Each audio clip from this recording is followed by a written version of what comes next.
The Galactic Council's war chamber fell silent as the massive projection dominated the center of the room. Admiral Krell of the Vexari Empire gripped the edge of the table, his scaled knuckles whitening. The other representatives, 15 species in all, stared in disbelief at the object that had just dropped out of hyperspace at the edge of the Orion conflict zone. "Impossible," whispered Representative Laura of the Meriton Collective. The humans were supposed to be contained. The object that had silenced the War Council was unmistakable. A human warship, but not just any warship. This was the HSS Thermopylae, humanity's first and only Titan-class battle carrier. At 17 kilometers from bow to stern, it dwarfed even the largest Vexari dreadnoughts. For decades, the galactic powers had been locked in a resource war spanning 3 star systems. The conflict had devolved into a bloody stalemate, with millions dead and entire planets rendered uninhabitable. Throughout it all, humanity had remained neutral, having been deemed too unstable for interstellar politics by the Council centuries ago. Captain Thomas Reed stood on the command deck of the Thermopylae, surveying the tactical display. The human delegation behind him shifted nervously. This was humanity's first venture into galactic politics in over 300 years. "Status report," Reed commanded, his voice steady despite the gravity of their mission. "All systems operational, Captain," replied Navigator Adams. "We've been detected by all major factions. They're scrambling their fleets." Reed nodded. "As expected. Open communications on all frequencies. Universal translator at maximum bandwidth." The communications officer, Lieutenant Park, worked quickly. "Channel open, sir." Reed straightened his uniform and faced the bridge's central holographic projector. The faces of various alien leaders appeared, their expressions ranging from shock to outrage to fear. "This is Captain Thomas Reed of the Earth Alliance vessel Thermopylae. We come as observers and mediators to this conflict." Admiral Krell sneered through the projection. "Humans have no place here. Your species was contained for good reason." Reed smiled thinly. "That containment was your choice, Admiral. Our emergence is ours. We've watched your war consume lives and resources for too long. The Earth Alliance has unanimously voted to end our isolation. You dare threaten the sovereign powers off," began another alien leader, but Reed raised his hand. "We make no threats. But perhaps you should ask yourselves, if we built one ship of this scale while contained to our solar system, what else might we have built?" The silence that followed was deafening. 3 days after the Thermopylae's arrival, the first peace talks in 2 decades began aboard the human vessel. The Grand Conference Room accommodated delegates from all warring factions, with Captain Reed presiding as mediator. "The Vexari Empire refuses to recognize the claims of the Meriton Collective on the Proxima mines," Admiral Krell declared, pounding his fist on the polished table. "Those mines were ours for generations before your unprovoked invasion," Representative Laura countered. Captain Reed listened patiently to the familiar arguments. When the shouting reached a crescendo, he simply pressed a button on his chair. The lights dimmed, and a 3-dimensional projection of Earth appeared above the table. 2,000 years ago, my species nearly destroyed this planet," Reed said quietly. "We fought over resources, ideology, religion. Any excuse would do. We brought ourselves to the brink of extinction 7 times. The aliens stared at the hologram as it showed historical footage of human wars, environmental catastrophes, and nuclear exchanges. This is why you contained us," Reed continued. "You feared we would bring this chaos to the stars. And you weren't wrong to worry." The projection changed to show the solar system, revealing massive orbital structures around every planet and major moon. But isolation forced us to look inward, to solve our resource problems without expansion, to build upward instead of outward. Commander Drell of the Actoran Federation leaned forward. "You expect us to believe humans achieved post-scarcity while confined to one system?" Reed's expression remained impassive. "No, we achieved efficiency. We learned that war is the luxury of those who haven't calculated its true cost." He gestured, and the hologram changed to display schematics of the Thermopylae. This ship wasn't built for war. It was designed as a deep space exploration vessel, converted for this mission. We have no fleet of these waiting in Sol. We built one because one is all we needed. "For what purpose?" asked Krell suspiciously. "To show you something that will end this war immediately," Reed answered. He nodded to Lieutenant Park, who activated a secure data transfer to all delegates' devices. The room erupted into chaos as they reviewed the files. This can't be accurate," stammered Laura. "I assure you, it is," Reed replied. "Our scientists confirmed it 3 months ago. The Orion resource belt you're fighting over, its collapse is imminent. In approximately 7 years, a chain reaction in the belt's unstable neutronium deposits will render all 3 contested systems uninhabitable." The silence that followed was broken only by the soft hum of the ship's systems. "You're lying," Admiral Krell hissed, but there was uncertainty in his voice. "This is human deception to force peace." Captain Reed gestured to Dr. Elena Morgan, the Thermopylae's chief scientist, who stepped forward with calm confidence. "The data doesn't lie, Admiral. Your own scientists can verify our findings." Over the next hours, the most brilliant scientific minds from each faction poured over the human data. One by one, they confirmed the horrifying truth: the resource-rich asteroid belts containing the precious neutronium, the very prize they had been fighting over, were approaching critical instability. Dr. Morgan explained the physics in terms all could understand. The artificial neutronium was created by an ancient civilization as an energy source, but they designed it with a fatal flaw: an eventual cascade failure. Your mining operations have accelerated the timeline dramatically. Representative Laura looked ashen. "How did your scientists discover this when ours did not?" "Because we were watching, not fighting," Reed replied. "Because we had nothing at stake but curiosity." The conference room transformed into a crisis center. Former enemies now worked side by side, developing evacuation plans and containment strategies.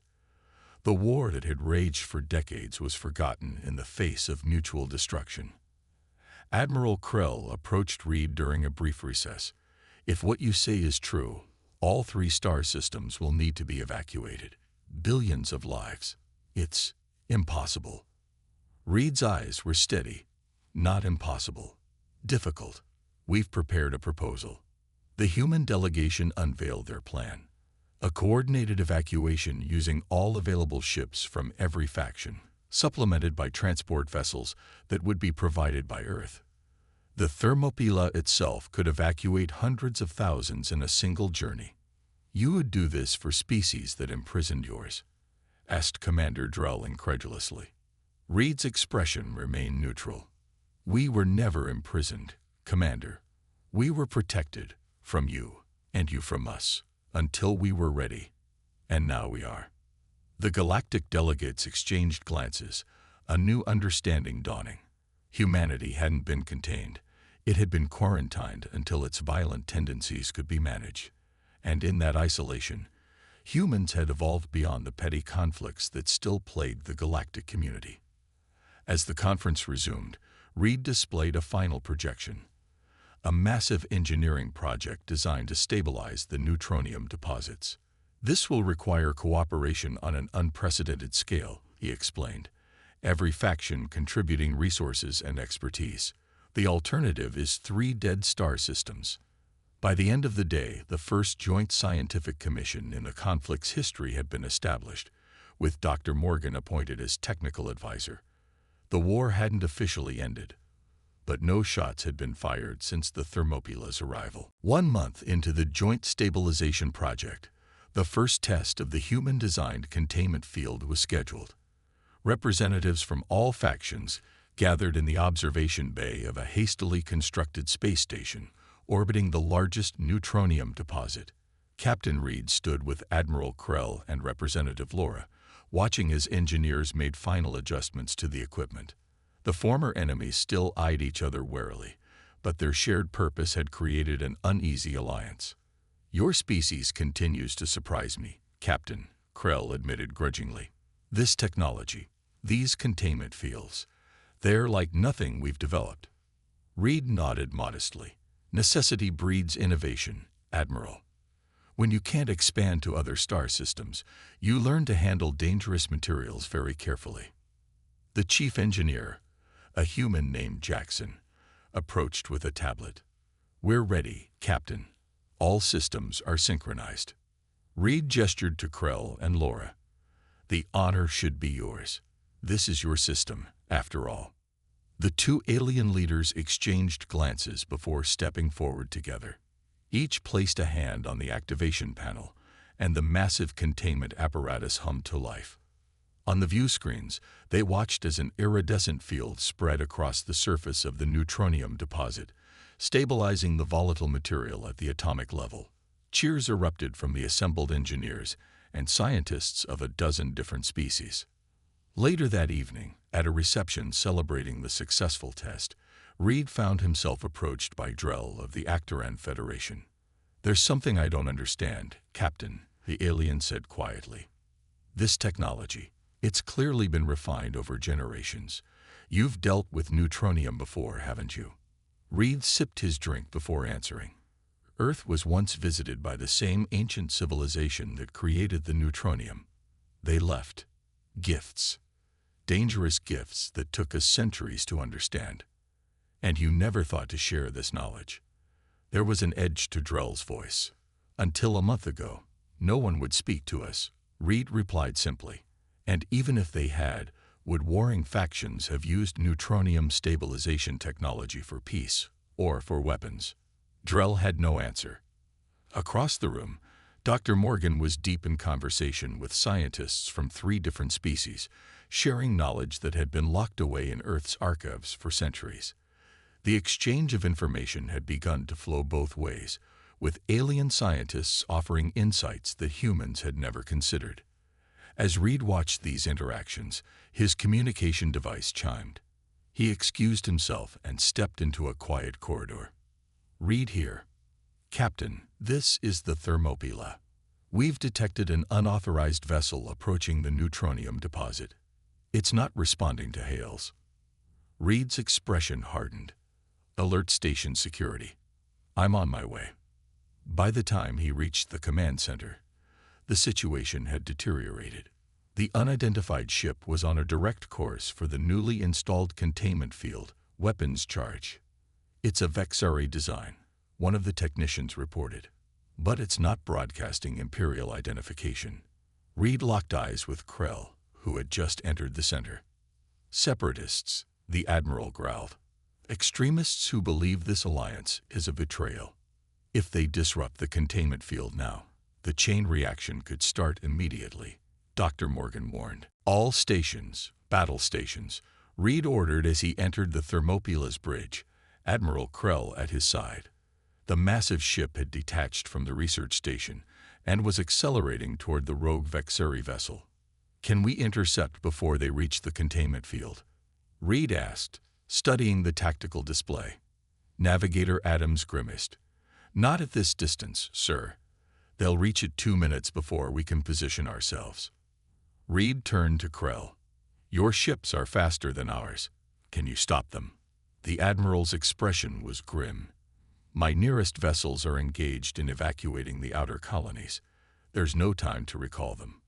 Reed nodded, having expected this answer. "Then we do this the hard way. Lieutenant Park, open a channel to the research station." Dr. Morgan's face appeared on screen. "Captain, we're monitoring the situation. The rogue vessel is 3 minutes from weapons range of the containment field.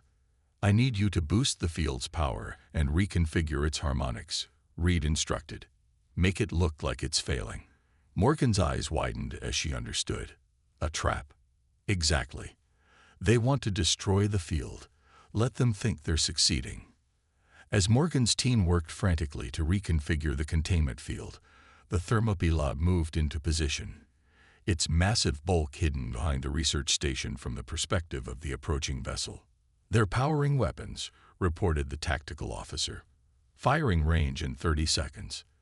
The first shots from the rogue vessel struck the containment field, creating a spectacular display of energy discharges. The field appeared to flicker and destabilize, exactly as Reed had planned.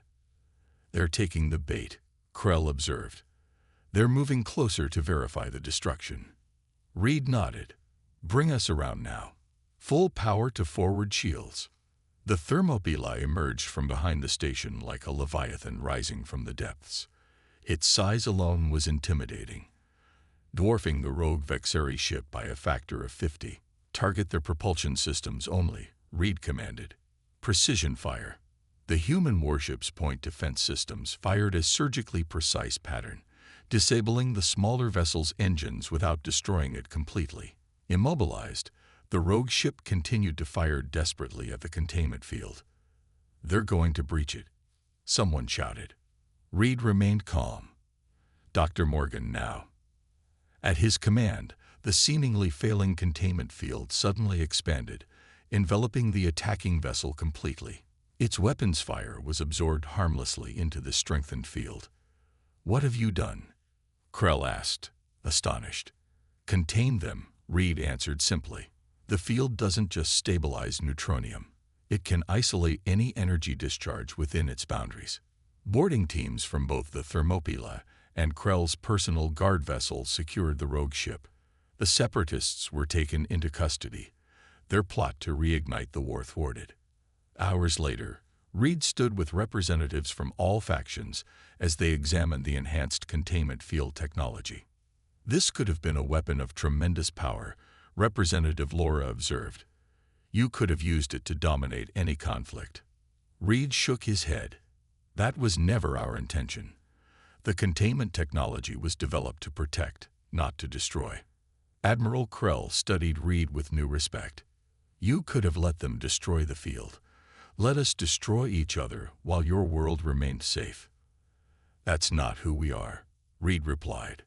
"At least, not anymore." The Grand Assembly Hall aboard the Thermopylae buzzed with activity as representatives from 27 worlds gathered for the signing of the Orion Accords.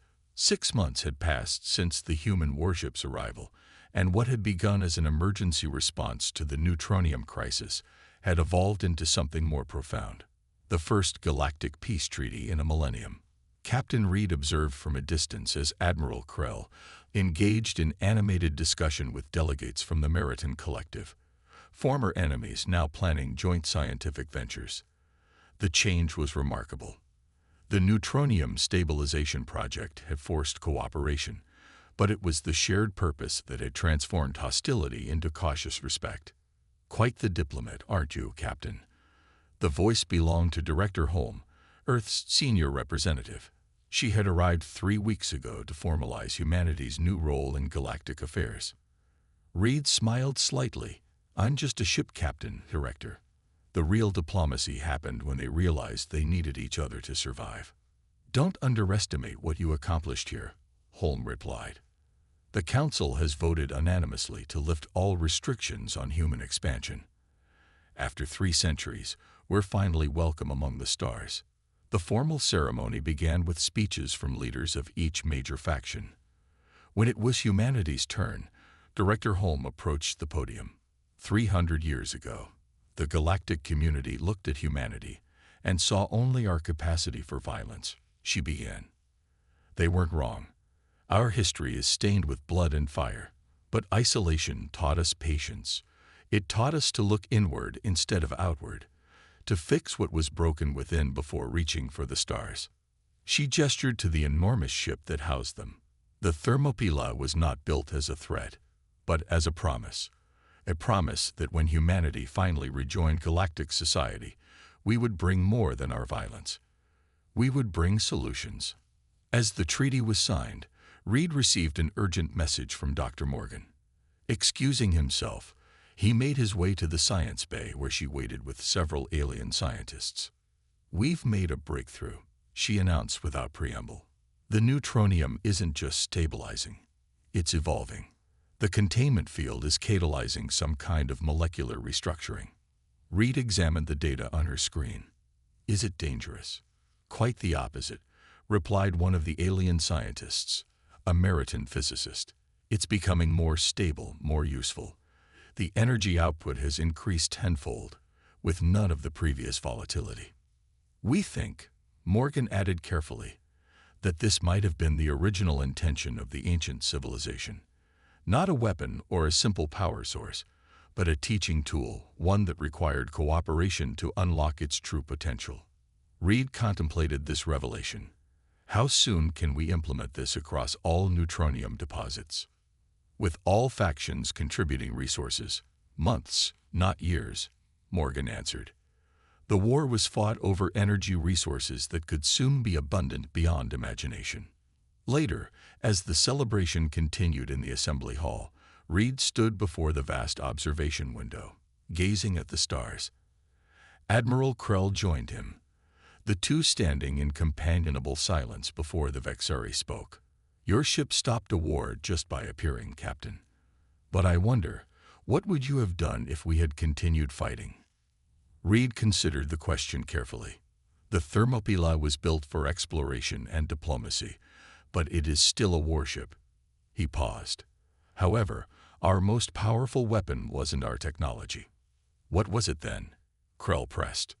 Perspective, Reed replied simply. The ability to see beyond immediate conflicts to shared threats and opportunities. Sometimes it takes an outsider to show warring parties that they're standing on the same burning platform. Krell nodded slowly.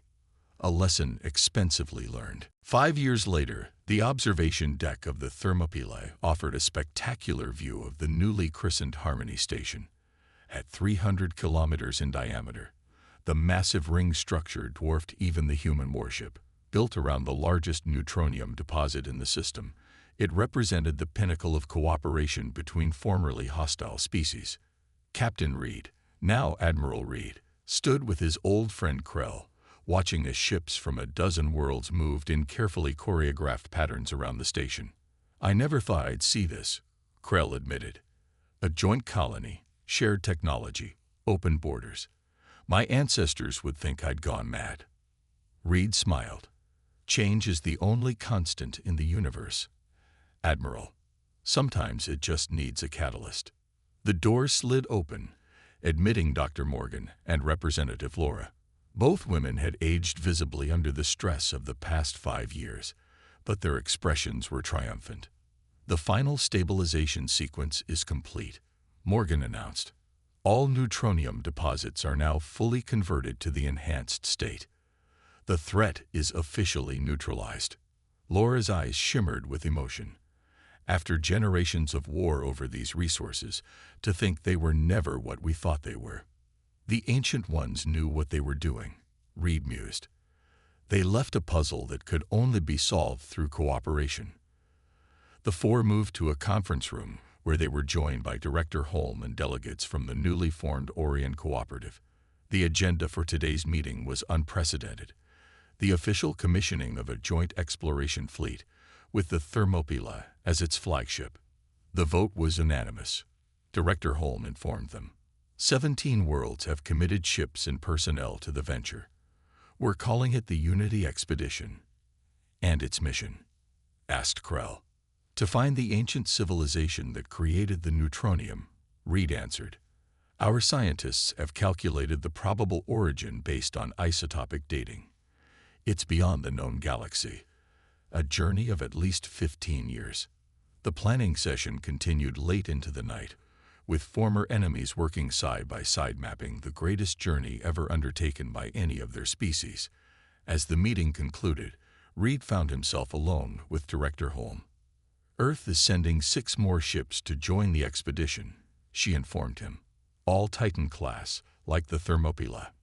Reed raised an eyebrow. I thought we only built one. Holmes smiled enigmatically. We let everyone think that. The truth is, we built 7, but kept 6 in reserve, a precaution, in case the first contact went poorly. A wise precaution, Reed acknowledged, though I'm glad it wasn't necessary. The expedition leaves in 3 months, Holm continued. The Council wants you to command the fleet. Reed turned to gaze once more at Harmony Station, and the transformed star system beyond. Where planet-killing weapons had once been positioned, research outposts now orbited peacefully. Where warships had patrolled, civilian transports now carried goods and people. 5 years ago, we arrived as strangers, feared, mistrusted, he reflected. Now we lead an expedition into the unknown with former enemies as our closest allies. That was always our hope, Holm replied. Not to conquer, but to connect. Not to dominate, but to discover. As the Thermopylae began preparations for its new mission, news spread throughout the galaxy. The warship that had stopped a war was now leading a journey into the unknown, carrying representatives from all worlds, seeking knowledge that might benefit all.